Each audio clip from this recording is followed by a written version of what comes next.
शरद पूर्णिमा का दिन लक्ष्मी को पूर्ण करने का दिन, पूर्ण करने, केवल अमृत ही नहीं बरसता, शरद पूर्णिमा के दिन लक्ष्मी भी बरसती है। माता पार्वती जी ने संपूर्ण ब्रह्मांड में एक सिद्धता प्रदान कर दी कि अपने गोदी के लाल को, अपने गोदी के पुत्र को माता ने लक्ष्मी की गोद में देकर लक्ष्मी को पूर्ण बना दिया। वो दिन कौन सा था? यही शरद पूर्णिमा का दिन था, यही शरद पूर्णिमा का दिन था।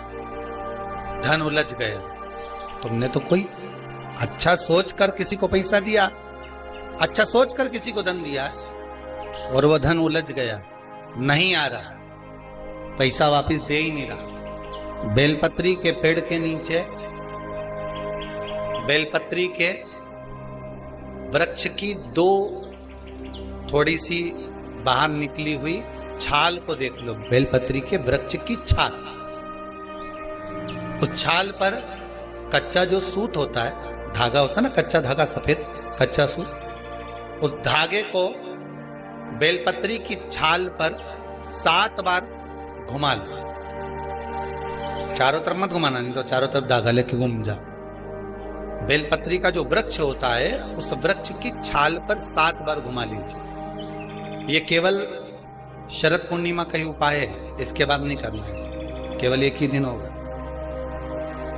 बेलपत्री की छाल पर उसको घुमा लीजिए 7 बार घुमाकर, जब वो जनेऊ की तरह हो जाएगा ना, उसको उतार लीजिए। बेलपत्री के वृक्ष के नीचे घी का दिया लगाइए, हाथ में उसको रख लीजिए।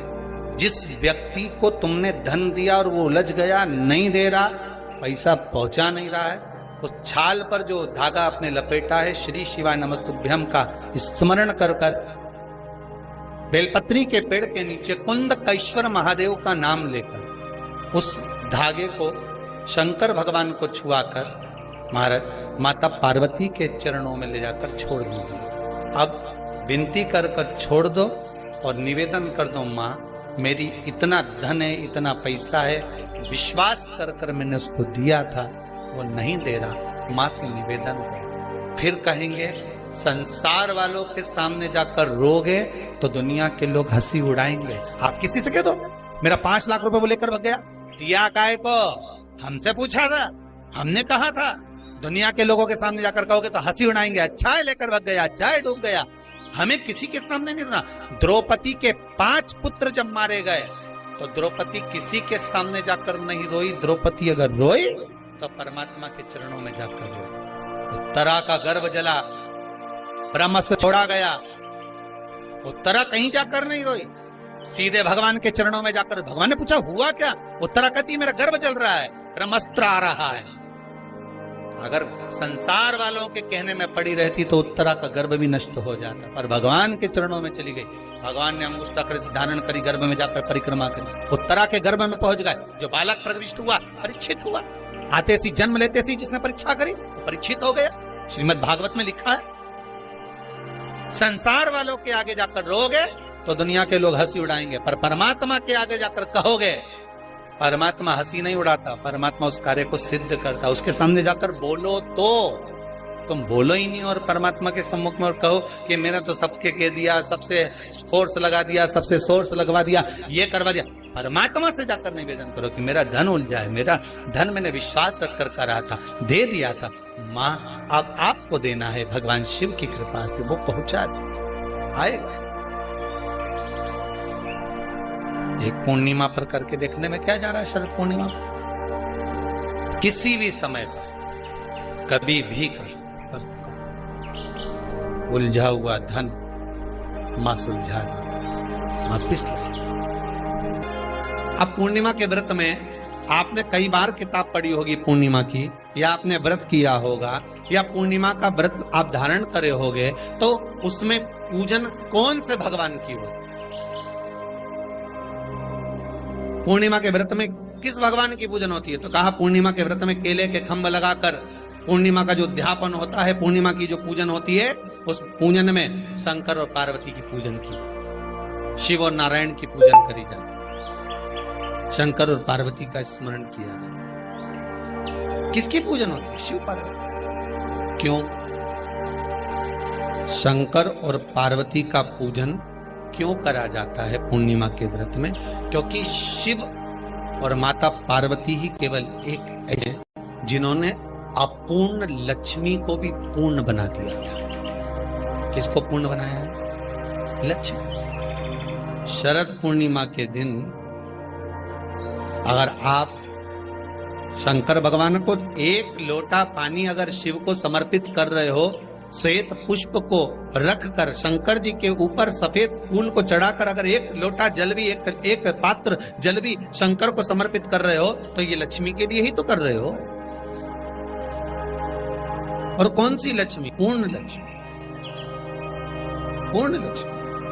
आपको पहले भी कथा में कहा, एक बार भगवान विष्णु के सामने लक्ष्मी मैया ने बहुत तेज स्वर में कह दिया था, नारायण, दुनिया के लोग आपका नाम जपते हैं, दुनिया के लोग नारायण नारायण कहते हैं, दुनिया के लोग आपका भजन करते हैं, पर सत्य मायने में कहूं ना तो मेरे बिना दुनिया के लोगों की नहीं चल सकती। मेरे बिना दुनिया नहीं चल सकती, संसार मेरे बिना नहीं चल सकता। भगवान विष्णु ने कहा, ये तो गलत है लक्ष्मी आपका कहना।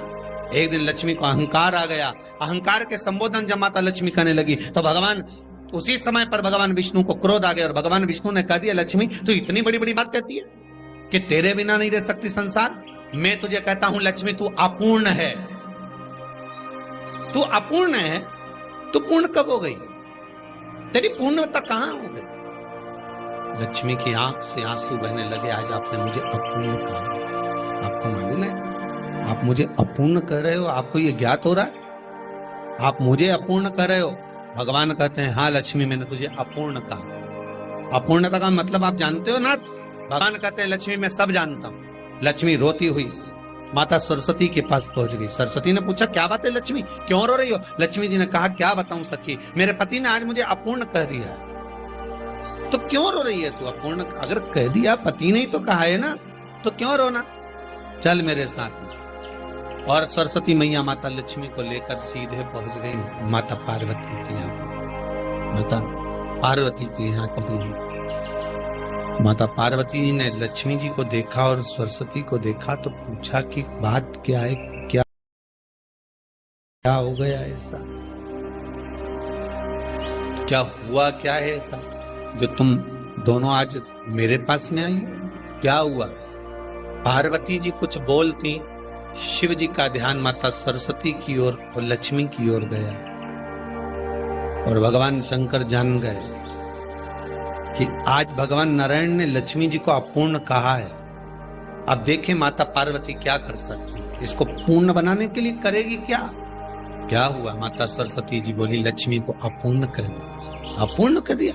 हाँ, तो क्या सोचना उसके लिए, इसको मैं अभी पूर्ण बना देती हूँ।